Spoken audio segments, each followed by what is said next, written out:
We all long for a forever perfect world. A world where the environment is perfect in beauty and diversity. A world where nothing is destroyed by pollution or disaster. A world where there is space for everyone and every creature. And a world where all people are perfect in mind and body and heart. Diverse people united in love and peace. A world without hurt or sadness or death. A world full of wonder and joy. This is the forever perfect world we all long for. But you and I could not go directly to this forever perfect world as we are. If we went to this forever perfect world right now, we would wreck it. Our selfishness and lies would damage the friendships that give joy. Our greed and laziness would wreck the natural world around us. Our pride and ignorance would divide us from others. If we went to this forever perfect world right now, it would not remain perfect. We would wreck it. So how can we become the sort of people who could live in a forever perfect world without wrecking it? Perhaps we think we can sort ourselves out, make ourselves the sort of wise, loving, truthful people who could live in the forever perfect world. Perhaps we could study enough, do enough self-improvement exercises, meditate and train, and somehow become the forever perfect people who could live in the forever perfect world. But if we are honest with ourselves, we know we cannot achieve this. We've tried to change so many times. It is harder to do than it is to say. When we improve in one area, we become aware of 2 more ways we fall short of being forever perfect people.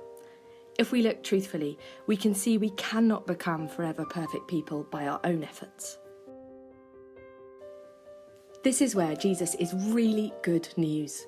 The God who made us has a plan for a forever perfect world. And he wants us in it. So he made a way to radically transform us, regardless of how much it cost him.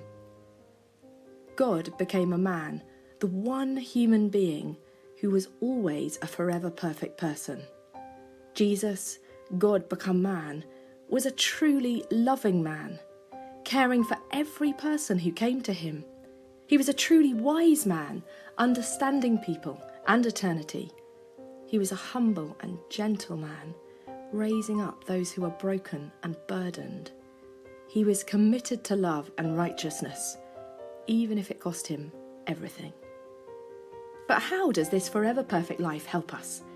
It is not enough for him to be an example. We already know that we cannot change ourselves. The transformation we need and cannot do ourselves must be done by him. And what a surgery he undergoes. He takes upon himself our selfishness and lies, our greed and laziness, our pride and ignorance.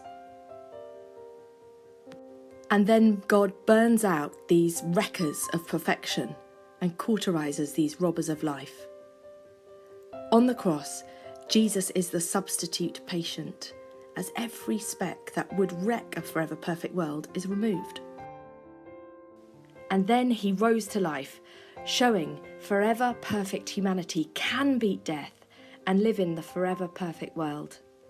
Now he pours out his Spirit so that we can receive a new core. The surgery he has endured for us can be applied to our hearts and lives if we will receive him. We must consent to be his patients, remade to be forever perfect people by him. If we do, we receive a new heart, a new core, which is right with God, and from that beginning, the Spirit starts his slow and patient work of making us forever perfect people.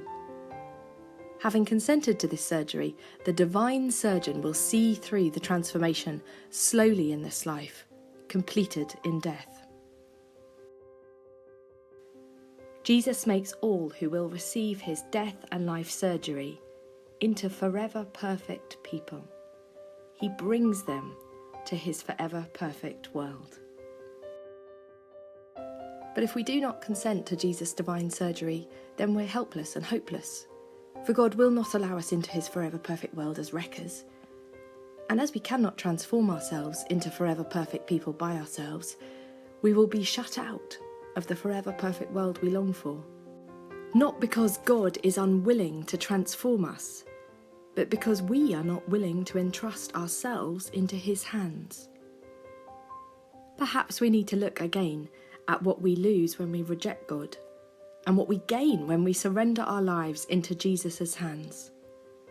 Because we all long to be in a forever perfect world.